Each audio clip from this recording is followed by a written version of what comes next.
So there's an old story that on the set of John Schlesinger's film Marathon Man, starring Dustin Hoffman and Laurence Olivier, Roy Scheider, there's a story that on the set of that movie, Dustin Hoffman, who was playing a marathon runner, would, in between takes, actually run. He would run to work up a sweat. He would run to get into the mindset of a distance runner. He would essentially uh, run from the back lot, let's say, or run from a place where the camera was not onto the camera.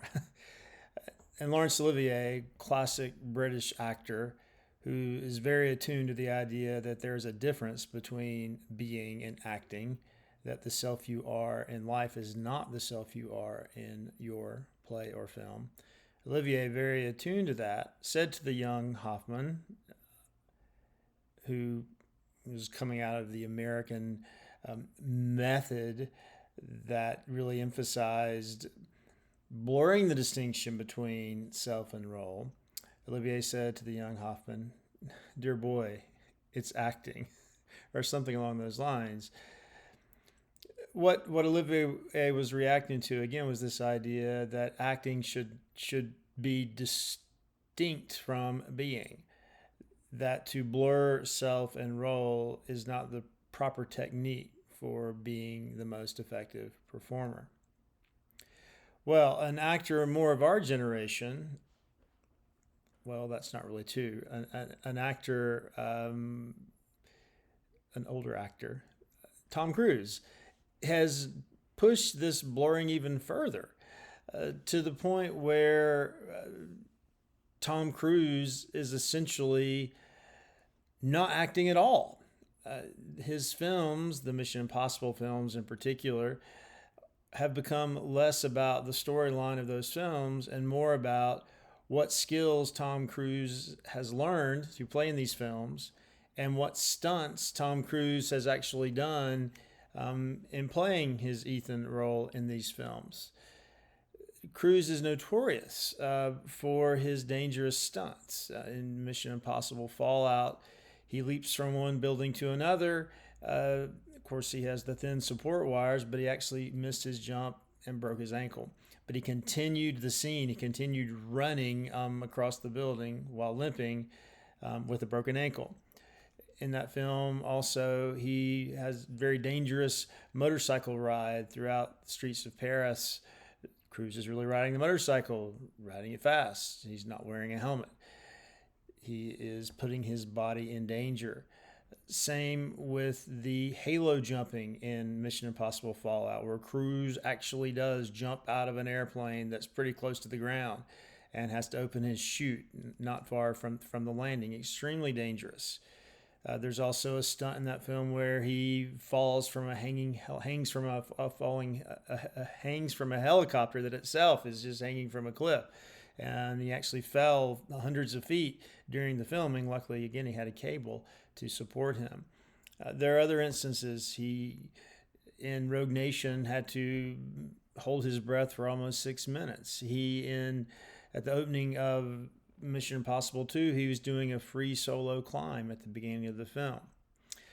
So these stunts take our attention away from the film and put it on this man, Tom Cruise, who is basically playing Tom Cruise doing dangerous things on camera. Yes, he's playing Ethan Hunt, but because it's Tom Cruise actually undergoing the danger, it's not Ethan Hunt at the same time. It's Tom Cruise risking his life.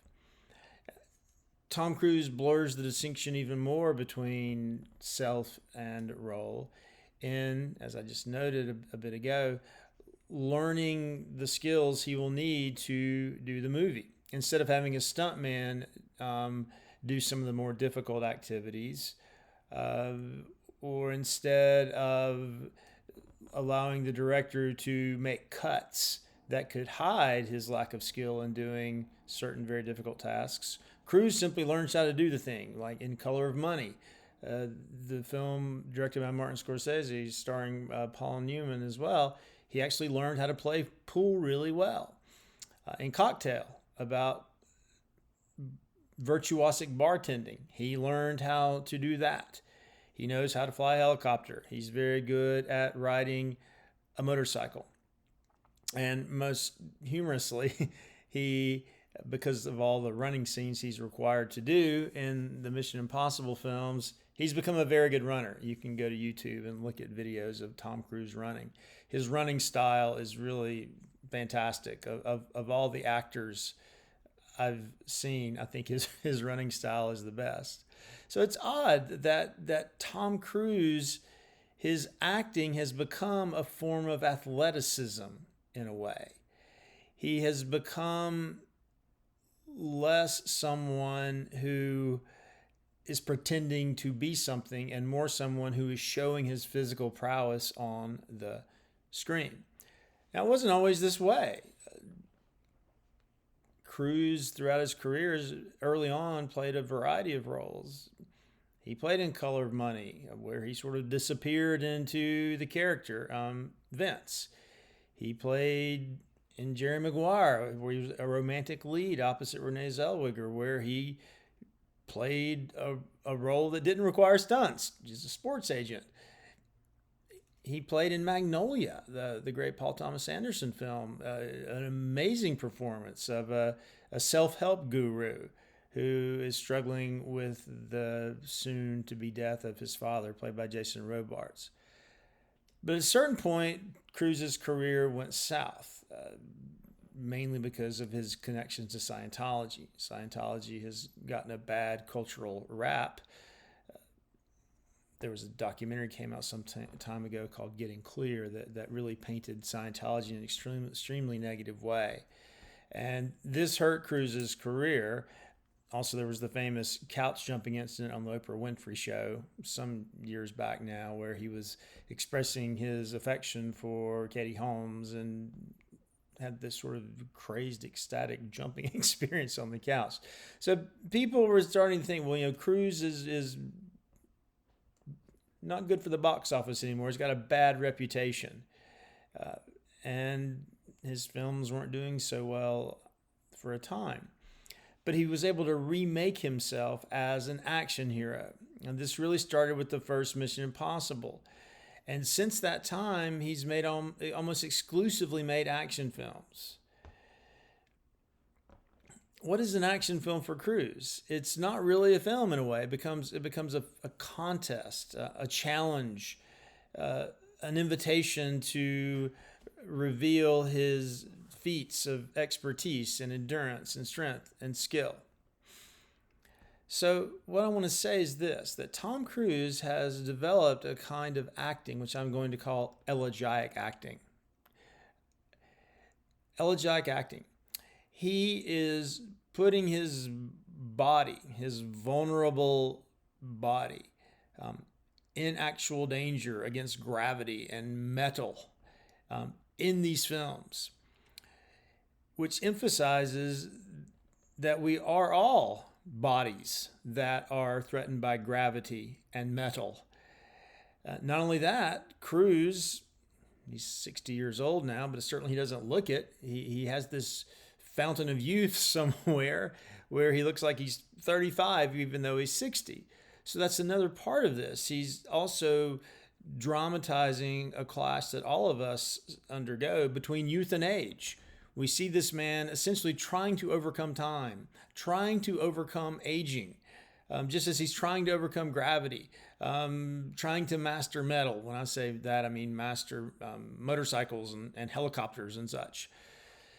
So in emphasizing this clash between living and potentially dying, and emphasizing this tension between youth and aging, he's really in these films dramatizing what all of us face. I've just said that. And it adds a gravitas, a nobility, we might even say, to his acting. Now, these are silly action movies. And regardless of what Tom Cruise is like off screen, in this elegiac kind of acting, I think he's able to access a level of meaning, a level of pathos that goes beyond the role he's playing in the film, that even goes beyond Tom Cruise practicing his skills on the film. And that is, again, this is a vulnerable body. We all have vulnerable bodies. This is a vulnerable body testing itself against a threatening world and trying to overcome those threats. His films, most recently anyway, Top Gun Maverick and the MI films, but mainly Top Gun Maverick, are emphatically analog films. So part of Cruise's elegiac acting would be the analog films that he makes. He is pushing very vigorously against the primary techniques now that generate Hollywood films, CGI techniques, I should say effects, CGI effects.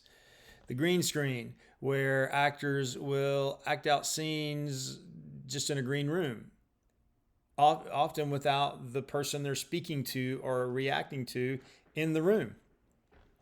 And I'm not going to badmouth CGI. There's some amazing CGI films, obviously. But also there can be an overemphasis on CGI where the film looks like a computer screen. There's a thinness to the film. There's a sense that the film is such a high degree of artifice that it doesn't necessarily address what it feels like to be a messy, breathing, bloody, soft, living, dying human being. So self-consciously opposing what CGI has done to acting and what CGI has done to stunts. Cruise is basically saying the analog world calls forth a kind of struggle. The analog world calls forth our mortality. The analog world emphasizes the fact that we are always decaying. We're always losing a step. We can't jump as high as we used to be able to jump. But in his films, he's offering a kind of model for how we can face honestly the edges and the heaviness of the analog world, how it can bruise us and bang us and cut us, how this analog world threatens us in these ways. But here's how. Tom Cruise seems to be saying you can negotiate and possibly master the metal.